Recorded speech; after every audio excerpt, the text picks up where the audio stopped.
नमस्कार, आप देख रहे हैं मानवाधिकार मीडिया।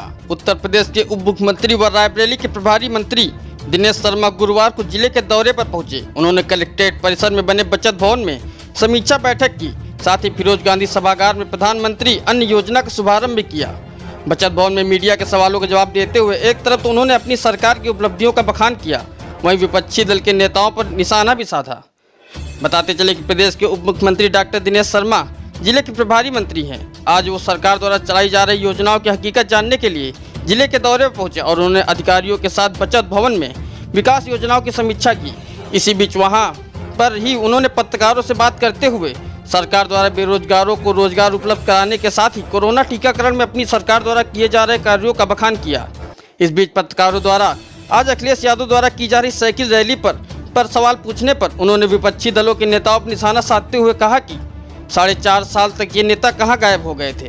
कोरोना काल में अपने घरों के दरवाजे बंद कर सिर्फ ट्वीट कर रहे थे। आज चुनाव के नज़दीक आते ही ये सड़क पर दिखाई दे रहे हैं। कल तक ये कहा करते थे कि टीके को बनाया नहीं जा पाएगा। मोदी झूठ बोल रहे हैं, फिर टीका न लगाने के लिए षड्यंत्र रचा, लोगों को भ्रमित करने का अपराध किया है। कुछ लोग ऐसे हैं, चुनाव के समय उनको जनता का नहीं अपना ख्याल आता है। 4.5 साल तक कुछ दलों के लोग घरों के खिड़कियों को खोलने से भी बचते रहे।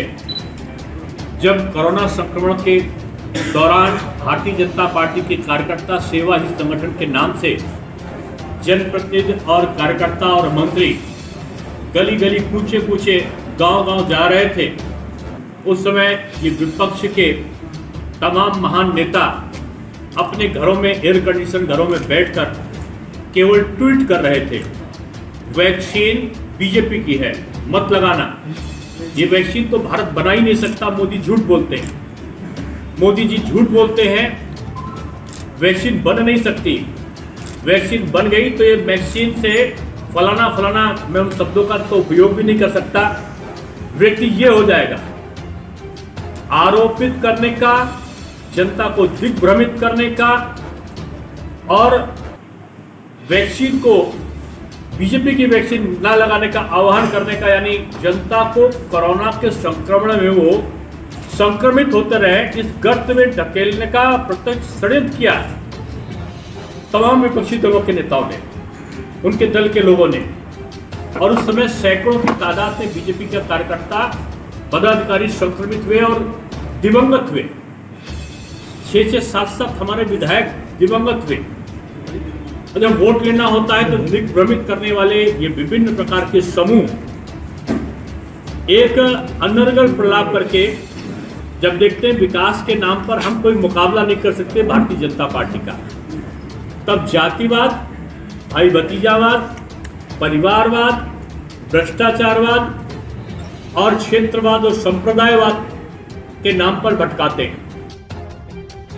उप मुख्यमंत्री डॉक्टर दिनेश शर्मा ने कहा कि आज यूपी सरकार प्रधानमंत्री गरीब कल्याण अन्न योजना के तहत अन्न महोत्सव मना रही है। कोरोना जैसी महामारी के समय में जब दुनिया ठहर सी गई थी, उस समय देश में किसी भी व्यक्ति को भूखे पेट नहीं सोना पड़े।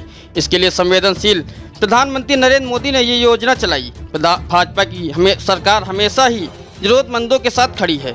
अपनों का हाथ थामना और उन्हें आगे बढ़ना ही सरकार का लक्ष्य है। रायबरेली के Firoz Gandhi degree college auditorium में आयोजित कार्यक्रम में उन्होंने कहा कि दुनिया भर में अपने तरह की इस अनूठी योजना के चलते भारत जैसे देश में लॉकडाउन के समय भी गरीब के घर का चूल्हा जलता रहा। आज उसी योजना के लाभार्थियों से प्रधानमंत्री ने संवाद कर रहे हैं।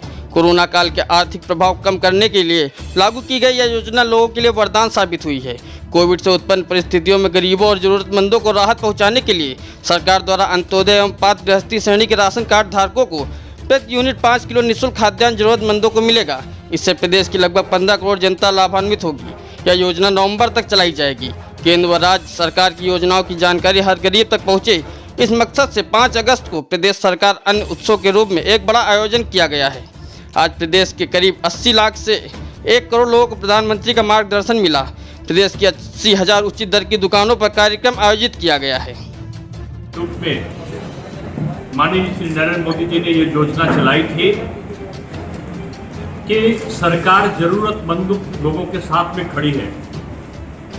ये सरकार ने सिद्ध किया और अंत्योदय एवं पात्र गृहस्थी के अंतर्गत जो राशन कार्ड धारक थे उनको प्रति यूनिट 3 किलो गेहूं और 2 किलो चावल निःशुल्क उपलब्ध कराया जा रहा है।